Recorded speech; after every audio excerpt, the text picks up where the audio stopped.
All right, so one number changed how the whole business felt. 45 days. So he found his lag time. That was 45 days. The map lag. But look through the content, he applied what we said.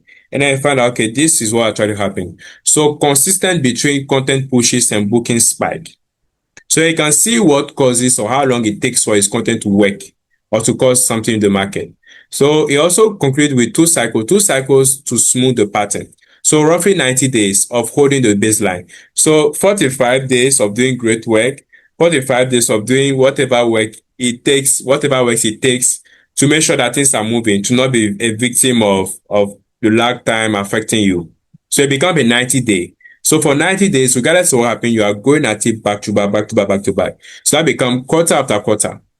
That's is after this thing has been mapped out. And he didn't increase any extra stuff. He even reduced. You can be saying he even reduced. Right? It's after all this has mapped out that somebody can be bold and know that there is a meaning in the advice of being consistent.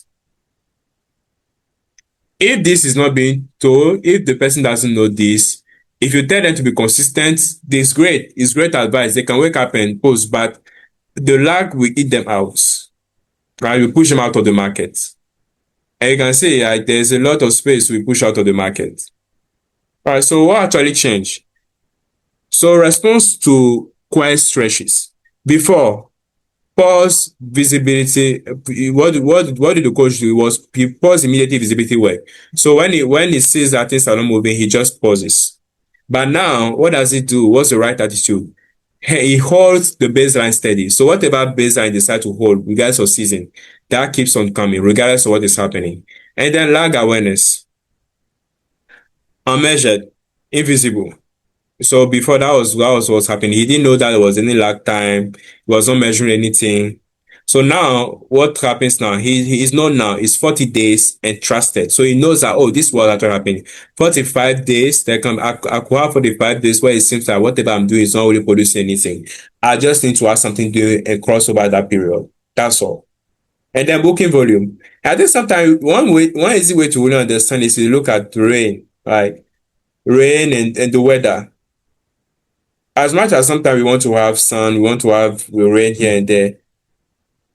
When the rain starts and you want to go out and you can't go out, you just wait for the rain to end and then you just go out. If this makes sense, I think you just like every industry, every market has its behavior. Not everything is like you are the wrong guy, you are the bad guy, or you are doing something wrong.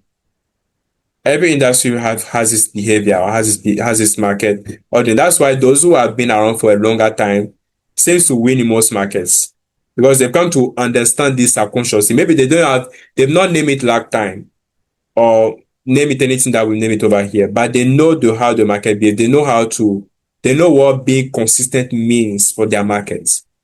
So booking volume, feast or famine swings, right? So in the past, bookings would be like on and off, very great, very low could be happening in the same business. Why that happiness is that it's predictable month after month to month, month to month. So you want to really appreciate wisdom, right? In this case, because you just this is knowledge being applied at the right moment at the right time, right? To actually solve a problem. So emotional volatility before when things seems to be going on and off, right?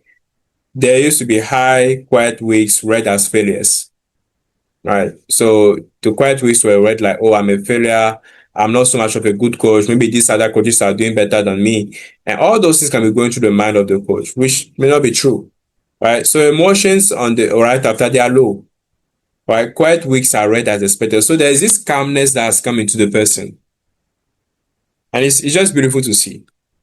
All right. So what's the conclusion? Quiet weeks stopped being read as failure and started being read as delayed payoff, still in motion. So it's a payoff. It's just delayed, but it will happen.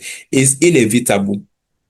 As long as you do not stop, it cannot be avoided. In fact, everything that can make you stop is just trying to conspire to make you think that things are not working or things are not moving. But if you move beyond that interpretation of data, I think you are reigning, like you reign on top of the game. All right. So Why you stop marketing at the webinar? So you already know the feast and famine isn't random. So let's map it out with you. So we're offering to you a free 15 minutes discovery call to go through this entire process, and we'll be glad to hear about your business personally and see how best we can help you. Of course, behind the free, there is a premium offer as well. I don't need to tell you that as a coach. You already know. All right. And then in the next webinar, all right, webinar number 6, we look at why does staying visible feel like a second full-time job you never sign up for, right? I think there are some coaches watching this that would love to hear it. So next, we tackle what happens when staying visible enough to keep the pipeline full, start costing more than the business is meant to support. And that's a style reality for many coaches as well. So thank you once again for staying with me to the end of this webinar. I look forward to seeing you in the next one. Bye-bye.